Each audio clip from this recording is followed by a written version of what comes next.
Siapa sangka, buah yang sering dianggap remeh dan hanya tumbuh di sudut pekarangan ini ternyata mampu mengubah nasib seorang pria paruh baya menjadi miliarder dalam waktu singkat. Di balik kulit kuningnya yang cerah, tersimpan rahasia besar yang membalikan air mata kemiskinan menjadi senyum kemakmuran yang tak pernah terbayangkan sebelumnya. Kisah ini bukan sekedar tentang keberuntungan, melainkan tentang ketajaman mata melihat peluang di tengah hamparan tanah yang dianggap tidak lagi menjanjikan.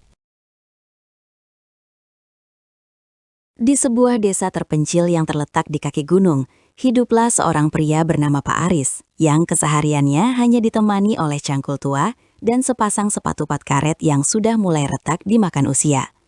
Desa tersebut dikenal dengan tanahnya yang kering saat kemarau dan becek luar biasa saat musim penghujan tiba, membuat para petani di sana seringkali mengeluh karena hasil panen padi dan jagung yang tidak menentu. Pak Aris yang saat itu sudah memasuki usia kepala 5, merasakan beban hidup yang semakin menghimpit pundaknya yang mulai membungkuk. Setiap pagi, sebelum matahari benar-benar menampakkan wajahnya, ia sudah berada di ladang, bergelut dengan tanah yang keras, mencoba mengadu nasib demi sesuap nasi untuk istri dan kedua anaknya yang masih menempuh pendidikan. Namun, realita seringkali tidak seindah harapan, karena harga pupuk yang terus melambung tinggi tidak sebanding dengan harga jual gabah yang seringkali dipermainkan oleh para tengkulak nakal di pasar kota. Suatu sore, ketika Pak Aris duduk beristirahat di bawah pohon rindang, sambil menyeka keringat yang bercucuran di dahinya, matanya tertuju pada sebatang pohon pisang liar yang tumbuh subur di pinggir parit. Pohon itu tampak berbeda, jantung pisangnya besar, dan warnanya sangat pekat, menandakan nutrisi yang melimpah, meskipun tidak pernah diberi pupuk secara khusus. Ia teringat akan sebuah artikel di koran bekas yang pernah ia baca di warung kopi tentang tingginya permintaan pasar internasional terhadap jenis pisang tertentu, terutama pisang Cavendish yang memiliki tekstur halus dan rasa manis yang konsisten. Pikiran itu mulai mengusik ketenangannya, seolah ada suara kecil di dalam hatinya yang membisikkan bahwa inilah jalan keluar dari jerat kemiskinan yang selama ini membelenggunya. Tanpa membuang waktu, Pak Aris mulai melakukan riset kecil-kecilan, bertanya kepada petugas penyuluh lapangan, dan bahkan memberanikan diri pergi ke kota untuk melihat langsung bagaimana pisang-pisang berkualitas itu dikemas di supermarket mewah dengan harga yang berkali-kali lipat dari harga pisang di pasar desa. Keputusan besar akhirnya diambil. Pak Aris memutuskan untuk mengubah seluruh lahan jagungnya yang seluas 2 hektar menjadi perkebunan pisang intensif. Langkah ini tentu saja mengundang cibiran dari tetangga dan kerabatnya, yang menganggap Pak Aris sudah kehilangan akal sehatnya karena mengganti tanaman pangan pokok dengan tanaman buah yang biasanya hanya dijadikan camilan. Mereka meragukan kemampuan Pak Aris dalam merawat tanaman yang konon katanya sangat rentan terhadap serangan hama layu fusarium tersebut. Namun Pak Aris tidak bergeming. Ia justru semakin giat belajar tentang teknik budidaya pisang modern, mulai dari pemilihan bibit hasil kultur jaringan yang bebas penyakit, pengaturan jarak tanam yang presisi agar sirkulasi udara terjaga, hingga sistem irigasi tetes yang ia rakit sendiri menggunakan pipa-pipa bekas. Setiap harinya, Ian menghabiskan waktu berjam-jam di ladang, berbicara pada tanaman-tanamannya seolah mereka adalah makhluk hidup yang bisa merasakan kasih sayang, memastikan setiap helai daun tidak terserang ulat dan setiap bonggol pisang mendapatkan nutrisi yang cukup dari pupuk organik cair yang ia buat dari limbah rumah tangga. Bulan-bulan pertama adalah masa yang paling berat, di mana tabungannya terkuras habis untuk membeli peralatan dan bibit unggul, sementara pohon-pohon pisangnya masih berupa tunas-tunas kecil yang belum memberikan hasil apapun. Istrinya, Ibu Siti, sempat merasa cemas melihat suaminya yang semakin kurus karena bekerja terlalu keras dan seringkali melewatkan jam makan. Namun dukungan penuh tetap ia berikan. Ibu Siti membantu menyiapkan pupuk kompos dan membersihkan gulma yang tumbuh di sela-sela pohon pisang dengan penuh kesabaran. Keajaiban mulai terlihat ketika tanaman-tanaman itu memasuki usia 6 bulan. Batang-batangnya tumbuh kokoh dengan diameter yang besar, daun-daunnya hijau royo-royo tanpa ada bercak kuning sedikitpun. Pak Aris mulai membungkus setiap tandan pisang yang muncul dengan plastik biru khusus untuk melindunginya dari sengatan matahari dan serangan lalat buah. sebuah pemandangan yang aneh bagi penduduk desa lainnya, namun merupakan standar operasional dalam menghasilkan pisang kualitas ekspor. Saat masa panen pertama tiba, kecemasan Pak Aris berubah menjadi rasa syukur yang luar biasa ketika ia melihat tandan-tandan pisang yang begitu berat hingga menyentuh tanah, dengan buah yang mulus, besar, dan seragam ukurannya. Ia tidak menjualnya ke tengkulak desa, melainkan langsung menghubungi sebuah perusahaan eksportir yang sebelumnya sudah ia jalin komunikasi melalui bantuan petugas penyuluh lapangan. Ketika truk besar milik perusahaan tersebut masuk ke desa mereka yang sempit, seluruh warga keluar dari rumah dengan mata terbelalak, tidak percaya bahwa pisang-pisang dari ladang Pak Aris dihargai dengan nominal yang sangat fantastis. Kualitas pisang Pak Aris masuk dalam kategori kelas A, yang artinya setiap sisir pisang memenuhi standar ketat untuk dikirim ke mancanegara. Uang hasil panen pertama itu tidak hanya cukup untuk melunasi seluruh utang-utangnya, tetapi juga menyisakan modal yang sangat besar untuk memperluas lahan dan membangun gudang sortir sendiri di samping rumahnya. Kesuksesan Pak Aris tidak membuatnya sombong atau lupa daratan. Ia justru merasa memiliki tanggung jawab moral untuk mengajak warga desa lainnya ikut merasakan manisnya bisnis pisang ini. Ia mulai mengadakan pelatihan gratis di teras rumahnya, mengajarkan cara memilih bibit yang baik, cara menangani hama tanpa bahan kimia berbahaya, hingga cara pengemasan yang benar agar buah tidak memar saat pengiriman. Lambat laun, wajah desa yang dulunya gersang dan penuh keluh kesah berubah menjadi hamparan hijau perkebunan pisang yang sangat asri dan menyejukkan mata.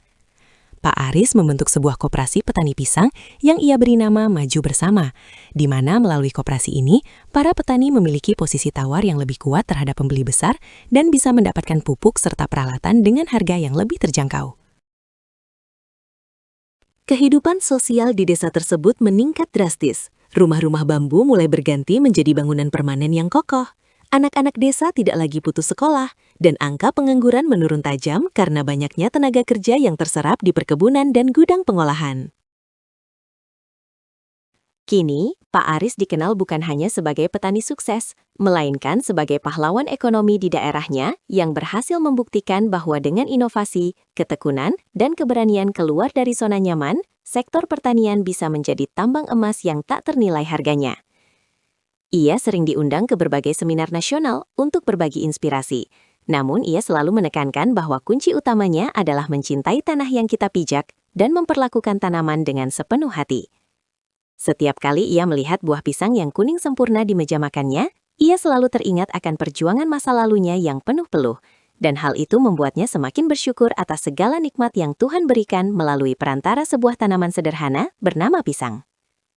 Transformasi hidup Pak Aris adalah bukti nyata bahwa kekayaan sejati tidak datang dari warisan, melainkan dari kerja keras yang dibarengi dengan ilmu pengetahuan dan kemauan untuk terus belajar dari alam semesta yang luas ini. Seiring berjalannya waktu, perkebunan pisang Pak Aris tidak hanya memproduksi buah segar, tetapi juga mulai merambah ke dunia pengolahan limbah, di mana batang pisang yang biasanya dibuang begitu saja, kini diolah menjadi serat tekstil berkualitas tinggi dan kerajinan tangan yang artistik. Hal ini menambah pundi-pundi pendapatan bagi para ibu rumah tangga di desa, sehingga kemandirian ekonomi benar-benar terasa di setiap lapisan masyarakat. Pak Aris juga mulai menerapkan teknologi pertanian cerdas, smart farming, dengan memasang sensor kelembaban tanah yang terhubung ke ponsel pintarnya, memungkinkan ia memantau kondisi ladang dari mana saja.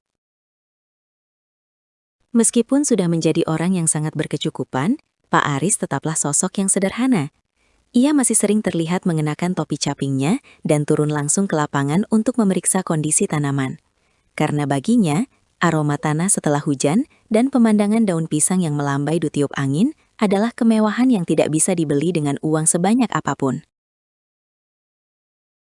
Kisah Pak Aris mengajarkan kita bahwa seringkali solusi dari masalah besar kita ada tepat di depan mata. Namun kita terlalu sibuk melihat ke kejauhan sehingga melewatkan peluang yang ada di dekat kita. Pisang yang dulunya hanya dianggap tanaman liar di tepi parit, kini telah menjadi simbol kejayaan dan harapan baru bagi sebuah desa yang dulunya terlupakan. Setiap tandan yang dipanen adalah simbol kemenangan atas keraguan, dan setiap sisir yang terjual adalah tabungan untuk masa depan generasi mendatang yang lebih cerah. Pak Aris telah mengukir sejarahnya sendiri di atas tanah kelahirannya, meninggalkan jejak inspirasi yang akan terus diceritakan oleh anak cucu mereka sebagai kisah tentang seorang petani yang berhasil mengubah kuningnya pisang menjadi kilauan emas yang abadi. Keuletannya menjadi cermin bagi siapa saja yang sedang berjuang, bahwa tidak ada usaha yang mengkhianati hasil selama kita mau terus berusaha dan tidak pernah menyerah pada keadaan yang sulit. Di sore hari yang tenang, saat matahari mulai terbenam di ufuk barat dan memberikan rona jingga pada langit desa, Pak Aris sering duduk di beranda rumahnya yang sekarang luas dan nyaman, sambil memandang ke arah perkebunan yang membentang luas. Ia teringat kembali saat-saat ia hanya memiliki beberapa butir koin di saku celananya, dan bagaimana ia harus menahan lapar agar anak-anaknya bisa makan.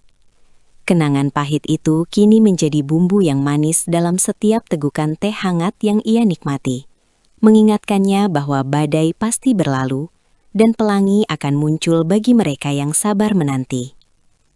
Keberhasilan ini bukan hanya tentang angka-angka di rekening bank, melainkan tentang kedamaian batin karena telah mampu mengangkat derajat keluarga dan orang-orang di sekitarnya.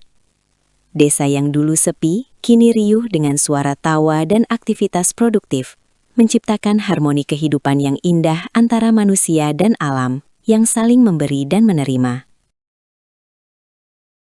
Pak Aris juga mulai memperhatikan aspek keberlanjutan lingkungan dengan menerapkan sistem pertanian regeneratif, di mana ia tidak lagi menggunakan pestisida kimia yang dapat merusak ekosistem tanah. Ia beralih sepenuhnya ke agen hayati dan predator alami untuk mengendalikan hama, sehingga pisang yang dihasilkan tidak hanya cantik secara fisik, tetapi juga sehat dan aman untuk dikonsumsi karena bebas residu kimia. Hal ini membuat produk pisangnya semakin diminati oleh pasar organik di Eropa yang sangat peduli dengan isu kesehatan dan lingkungan. Dengan standar yang semakin tinggi, Pak Aris terus berinovasi. Ia bahkan membangun laboratorium kecil di desanya untuk melakukan penelitian mandiri guna menemukan varietas pisang baru yang lebih tahan terhadap perubahan iklim ekstrim yang belakangan ini sering terjadi. Semangatnya untuk terus berkembang seolah tidak pernah padam. Meskipun usianya terus bertambah, ia tetap memiliki visi yang jauh ke depan untuk kemajuan pertanian Indonesia. Kisah perjalanan hidupnya yang inspiratif ini akhirnya menarik perhatian media nasional dan internasional, menjadikannya sosok ikonik dalam dunia agribisnis modern. Banyak pemuda yang dulunya enggan menjadi petani dan lebih memilih merantau ke kota besar, kini mulai kembali ke desa untuk belajar dari Pak Aris dan mengelola lahan milik orang tua mereka dengan cara yang lebih profesional. Fenomena pulang kampung ini membawa energi baru bagi desa, di mana kolaborasi antara kearifan lokal orang tua dan penguasaan teknologi anak muda menciptakan sinergi yang luar biasa kuat. Pak Aris merasa sangat bahagia melihat regenerasi petani yang mulai berjalan, karena ia tahu bahwa kedaulatan pangan bangsa ada di tangan mereka yang mau mengotori tangan dengan tanah, namun tetap memiliki pikiran yang cemerlang. Ia selalu berpesan kepada para pemuda tersebut bahwa menjadi petani adalah profesi yang mulia, karena dari tangan merekalah kehidupan seluruh penduduk bumi ini bergantung. Di tengah kesibukannya mengelola bisnis yang semakin menggurita, Pak Aris tetap menyisihkan waktu untuk melakukan kegiatan sosial, seperti membangun perpustakaan desa dan memberikan beasiswa bagi anak-anak petani yang berprestasi namun kurang mampu secara ekonomi. Ia ingin memastikan bahwa tidak ada lagi anak di desanya yang harus berhenti sekolah karena alasan biaya, seperti yang hampir dialami oleh anak-anaknya dulu. Baginya, pendidikan adalah kunci utama untuk memutus mata rantai kemiskinan secara permanen, dan ia ingin memberikan tangga bagi mereka untuk meraih mimpi yang setinggi langit. Kebahagiaan terbesarnya adalah saat melihat anak-anak desa tersebut pulang dengan membawa ijazah sarjana dan kembali untuk membangun desa mereka sendiri, meneruskan perjuangan yang telah ia mulai dengan sebatang pohon pisang liar di pinggir parit puluhan tahun yang lalu. Keberhasilan Pak Aris adalah sebuah perjalanan spiritual tentang bagaimana seseorang menemukan jati dirinya melalui pengabdian pada alam. Ia belajar tentang kesabaran dari proses pertumbuhan tunas, tentang ketangguhan dari batang pisang yang diterjang angin kencang, dan tentang keikhlasan dari jantung pisang yang harus gugur agar buahnya bisa tumbuh sempurna. Setiap elemen dari pohon pisang memberikan pelajaran hidup yang berharga baginya, membentuk karakter yang rendah hati namun memiliki prinsip yang kuat. Ia menyadari bahwa segala sesuatu di dunia ini saling terhubung, dan ketika kita merawat bumi dengan baik, maka bumi akan membalasnya dengan keberlimpahan yang tak terhingga. Prinsip inilah yang selalu ia tularkan kepada siapa saja yang ditemuinya, menjadikan sosoknya bukan hanya sekedar petani kaya, melainkan guru kehidupan yang dihormati oleh banyak orang. Kisah ini ditutup dengan pemandangan sebuah pesta panen raya di desa tersebut, di mana seluruh warga berkumpul dengan penuh sukacita, merayakan hasil kerja keras mereka selama setahun terakhir. Meja-meja panjang dipenuhi dengan berbagai hidangan berbahan dasar pisang, mulai dari pisang goreng yang renyah, kolak yang manis, hingga olahan modern seperti bolu pisang dan keripik aneka rasa. Pak Aris berdiri di tengah kerumunan, tersenyum lebar sambil menggendong cucunya, menatap masa depan dengan penuh optimisme. Ia tahu bahwa tantangan akan selalu ada, namun dengan kebersamaan dan semangat inovasi yang telah tertanam di hati warga desa, tidak ada rintangan yang tidak bisa mereka lalui. Pisang telah menjadi lebih dari sekadar buah bagi mereka. Ia telah menjadi napas kehidupan, simbol kemakmuran, dan bukti nyata bahwa keajaiban bisa terjadi bagi siapa saja yang berani bermimpi dan bekerja nyata untuk mewujudkannya. Kisah ini menjadi bukti bahwa ketekunan dan keberanian untuk mencoba hal baru dapat membuahkan hasil yang luar biasa. Jangan lupa untuk menyaksikan video menarik lainnya di kanal ini dan tuliskan di kolom komentar dari daerah mana Anda sedang menonton video ini sekarang.